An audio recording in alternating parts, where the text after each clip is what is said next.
what people blow out of proportion, other people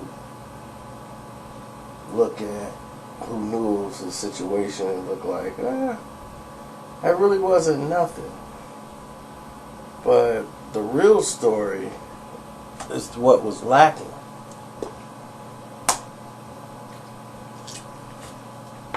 Translation: Allen Iverson versus Kobe Bryant. Everybody's gonna be like, wow, they were best friends. They got along great, and they were. Kobe and Allen Iverson were never friends. They respected each other, but were never friends. And this became a case of the guy they wanted and the guy they didn't want, and how the NBA played a part in a lot of this. And here's how things developed. When Allen Iverson was drafted into the league with that outstanding class that came into the game with Kobe Bryant and Allen Iverson coming in the league, you had Ray Allen, all this talent.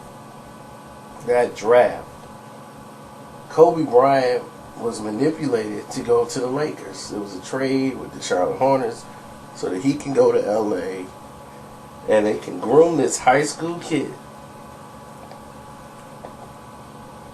to go to the NBA, and the number one draft pick, which was Allen Iverson, who had proven that he was clearly the best player in college. The NBA was worried about Allen Iverson from the moment he came into the league. Russ Granite and everyone else was like, well, this guy has a problem with violence. He had this jail thing when he was in school, and they had to get him out of prison. We don't want this trouble to come in the NBA and be a problem. And they thought Allen Iverson would fizzle out. And the guy who they was giving all the attention to and doing the stories about, Kobe Bryant. And Kobe Bryant was coming off the bench. He was basically getting garbage time in the fourth quarter.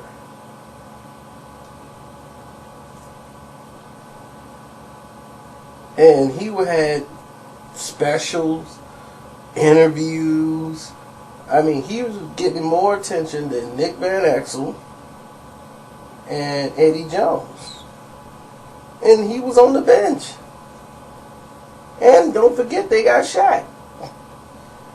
Allen Iverson, they had nothing on the 76ers. He was the biggest thing on the court. And he took the NBA by storm. When Allen Iverson landed, it was over. The NBA court was his. It belonged to him. And nothing could stand in his way. And he changed the game. I won't say for the better.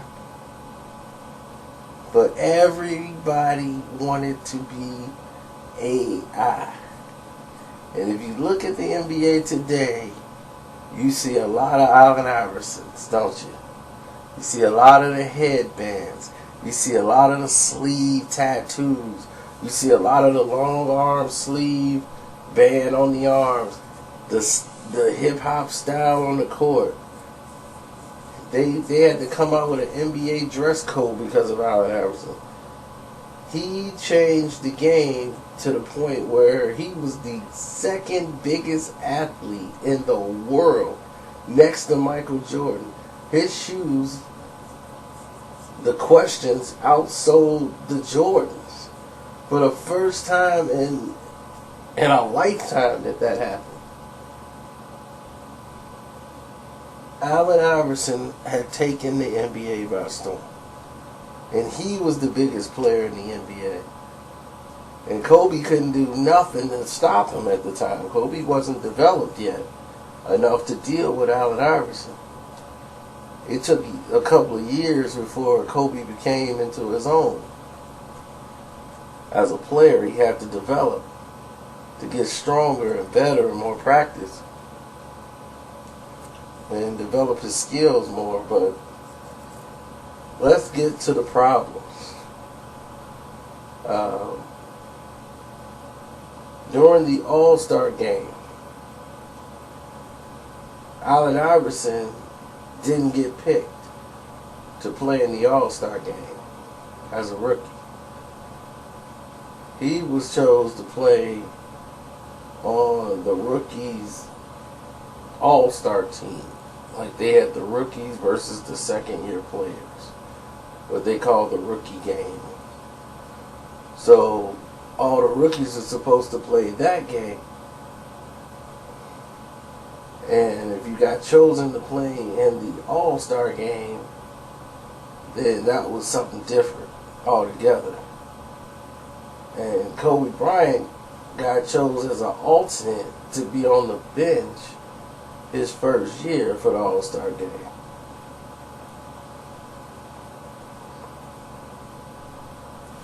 And that was kind of puzzling to people because Kobe was like a bench player and he shouldn't have made the All-Star game that year. I don't know if Allen Iverson played both games, but I know he played in the rookie game. Because I remember him and C. Webb was on the same team. If I'm not mistaken, I might have that wrong. I remember Doug Collins being the coach, but I could be wrong.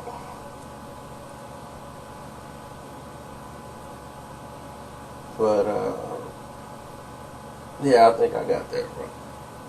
It wasn't that year, but I know that Kobe wasn't supposed to make the All-Star team, but he ended up having most of the highlights of the All-Star game. The whole All-Star game was about Kobe Bryant, Michael Jordan. Kobe Jordan, All-Star. They're interviewing him. He's going to be the guy to take over for Michael Jordan. And they're like, this is crazy. Like, they putting all this promotion behind Kobe Bryant. And Allen Iverson was the biggest thing in the league. Clearly. But the NBA didn't want to tie their boat to him. So he saw Kobe as that's what he was fighting against. So he wouldn't be friends with Kobe. Kobe was the enemy of what he was trying to get accomplished. And all of a sudden he's got the issue where he wasn't media trained properly. In the NBA, when you come into the league, it's not like you just come in, there's nothing. You actually take acting classes, you go to school. And what they do is they train you on how to talk to the media, what to say, how to do interviews, how to handle the press. You actually go through a class. You have to prep. You have to do all these different things before you just go. You don't just get a basketball, go out there, practice, and start shooting. But Allen Iverson blew off a lot of these meetings. He's been dealing with the press his life, so he knows how to talk. So he thinks. And he ends up telling one of the press members, I'll take a gun everywhere I go. You don't say that to the media. And he said that. So what you did was just put a target on your back for the NBA, and it was a matter of time for they cracked down and they caught Allen Iverson with a gun. And he was going to get charged. But the NBA took care of it, and they told him, you cannot have guns. Period. We're not going to tolerate guns. So Allen Iverson dodged a bullet. But he still wasn't out of hot water. As long as he was putting up numbers, the league was going to let everything blow. So he has a rap album he wants to put out. And I think his name was Jules. That's what he changed his name to. Instead of Allen Iverson, it was Jules. And he was rapping and wanted to put out his rap album, and it was hardcore. And the NBA wasn't ready for that. And at the same time, Kobe Bryant is putting out a rap record. And they let Kobe Bryant do a rap with Tyra Banks, I think, singing on the song. If I'm not mistaken, Tyra Banks and Kobe Bryant did a song together doing it. A little halftime show for the NBA All-Star Weekend. Kobe's rap song. Kobe did a video for the song. And that's how he met Vanessa Bryant, his wife. She was one of the models that was going to be dancing in the video. And they met on the video shoot to that rap song. And what happened is it was becoming a double standard because they came in and they wanted to crush this album. And the Allen Iverson album, because they were like, look, we cannot have this album out here. So they told him, like, look, either you play ball or you be a rapper, but you can't do both. It's a conflict of interest. You're violating your NBA contract, which means that you're going against the goodness of the sport. And so he had to make a choice. So the album had to be destroyed. And by that means, just to be fair, they couldn't destroy Allen Iverson's record and let Kobe's record come out, even though Kobe's record is different than what Allen Iverson's record is. They just wanted no records. And he was looking like, man, y'all let Shaq put out records? Shaq got 3 albums. I went, okay, that's cool.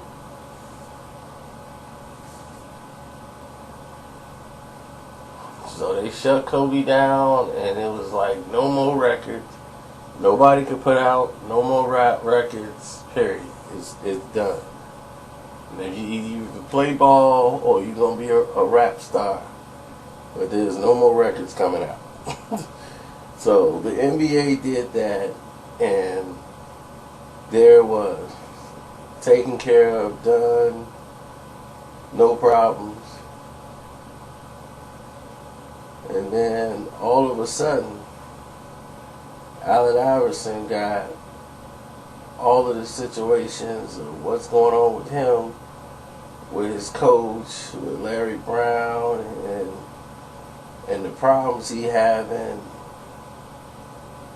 in his situation, you know, with the coaches and stuff, and in his personal life.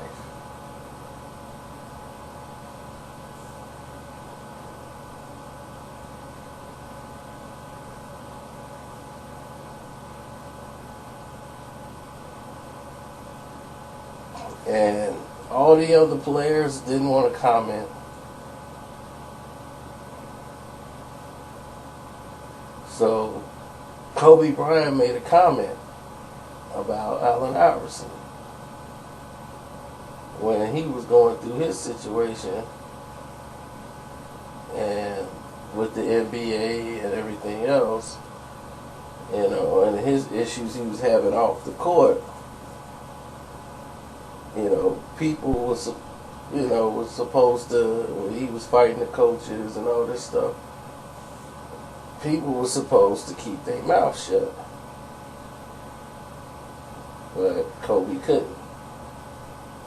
The NBA saw the friction, saw the profit, in putting Kobe and Allen Iverson against each other.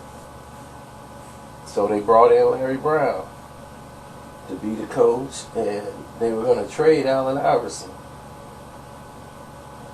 And Allen Iverson was, I swear, he as great as he was, the Sixers was going to lose him. They were like, look, we can't deal with this with you. You know, you're a great player, but either you conform to what we're trying to do here with the coach and everything else, because he was gone. And he was like, I really want to stay here. I don't want to be traded. He didn't believe he could be traded. So they said, okay, man. He went in there and talked to the coach, and they worked it out. And they were able to keep Allen Iverson. And that year, the Sixers had the miracle season. Allen Iverson was hugging the coach, and he's changed Allen Iverson. And Allen Iverson got MVP that year. He won all the awards, the All-Star game. Had one of the best seasons ever. And they go to the NBA Finals. Played against the Lakers. And the game one, we always will remember Iverson hitting the shot over Kobe. Not over Kobe, but over Toronto. The move he did to hit that shot. The big three he hit to win the game. Seal the game, rather. Everybody after that game one, on a basketball court, you saw Iverson, Reebok jerseys, number 3s, people out there doing that move. Step back, dribble through the legs, step back, shoot. You see how he stepped over Lou? Everybody had that 6'3", Reebok 3. Iverson jerseys were everywhere. The very next day, every kid in the hood wanted to be Allen Iverson. When that series was over, every kid in the hood still wanted to be Allen Iverson. So when it was over, and after everything was said and done, and when he was talking about trading Allen Iverson, I didn't even tell you what Kobe had said, because Kobe and Allen Iverson was having words all through the series. But what was said was Kobe was like, well, when they was asking him about his opinions about what was going on, Kobe opened his mouth when everybody else was like, well, you know, that's the business. Kobe decided to make a statement that, well, you know, you got to involve your teammates, and practice is this, and it's not what Kobe said was wrong. It's that he opened his mouth to make a comment on something he didn't even know what he was talking about, when the rest of your teammates didn't even talk about it. Like, you ain't even the star of your team, and that's how Allen Iverson felt like, you know, Shaq is the star. And that's when Allen Iverson was upset that he was making a comment about the situation, about him being traded, and like, why is Kobe making these statements about me? So that's when Allen Iverson said, you know what, if I played with Shaq, you know, I think the reason that they didn't win the title yet is just egos, man. If I was on the Lakers, me and Shaq, and he's like, man, if I was with Shaq, we'd have about 5, 6, 7 titles by now. Because Allen Iverson was cool with Shaq. Like, they were friends.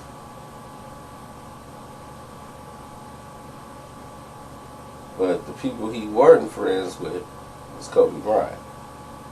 And Shaq and Kobe they weren't friends. They on the court together, good, but they weren't friends. Shaq and Allen Iverson was friends. He thought Kobe had too much of an ego, wanted to run the team his way. So Allen Iverson let it be known, I think his ego's over there. And if I was on the team, we'd have had this. Just so it would go back to Kobe, because he did that to Allen Iverson. See, Kobe is from Philadelphia.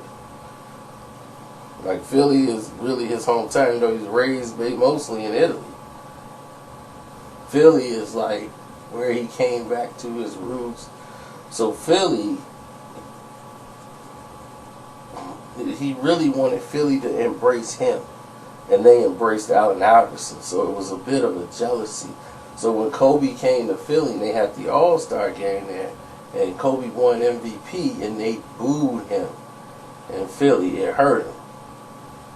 He's filmed his special there, everything. It hurt him because they were like, we got AI.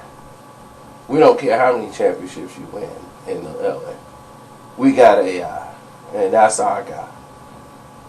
He's Philly, and that put a chip on Kobe's shoulder to want to destroy the Sixers every time they played for that reason. So he made the statement about Allen Iverson. So believe me, there was no love lost at this time and what was going on. A lot of people didn't see, they just watch the game. And that's not a bad thing if that's what you do. I mean, some people just like watching the games. But during the series, when they played each other in that finals, when you see them two going at each other and arguing back and forth, now you get to see what the tension was about. So when Kobe's situation happened, where it was getting serious when he had the rape charge, and everybody turned against Kobe, and it was like, oh wow, the squeaky clean good guy. And everybody turned to Allen Iverson, and he said, you know what, I'm not going to say anything because I felt people should have kept their mouth shut when it was on me. So I'm not going to do what they did. I'm not going to speak on that. But he was supposed to be the squeaky clean guy. So that was the NBA. They wanted you to be like Kobe. Now everybody turned on Kobe Bryant. And the NBA stopped promoting Kobe Bryant. He became an outcast to the point where he was put up in the same batch as Allen Iverson. Just as much as they embraced him, they threw him back away and turned their attention to Shaq and Dwayne Wade. Dwayne Wade ended up taking the position away from Kobe Bryant. Once Shaq went to Miami the following year, because the Lakers weren't going to pay Shaq to stay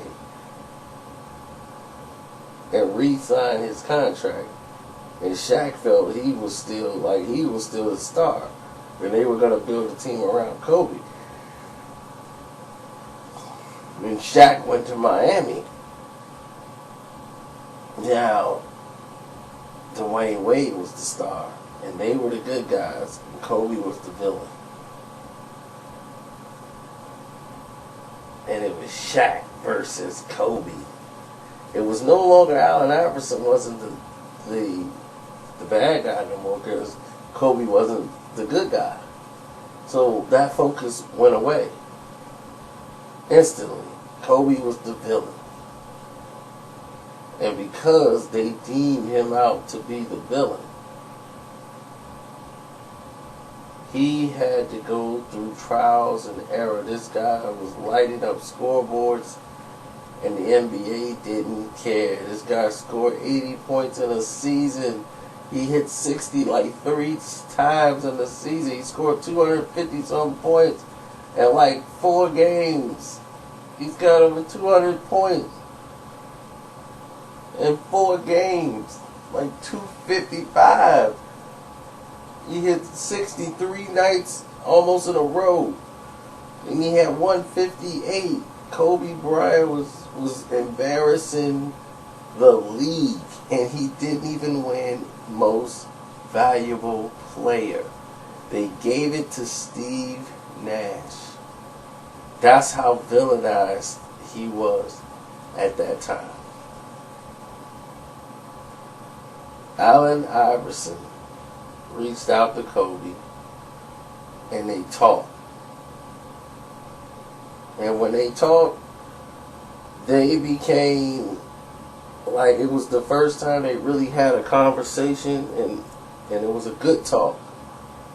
Because it was like, man, you see what they did to you, they gonna do it to us, they gonna do it to everybody, and I'm in your corner, and this and that. And Kobe was apologizing to Allen Iverson because he misunderstood what Allen Iverson was going through, and he understood it when they were doing it to him. So, and plus he had gotten older. When you get older, you mature a lot. Just the things you did at 21 and 22, your mind still ain't thinking about when you're older.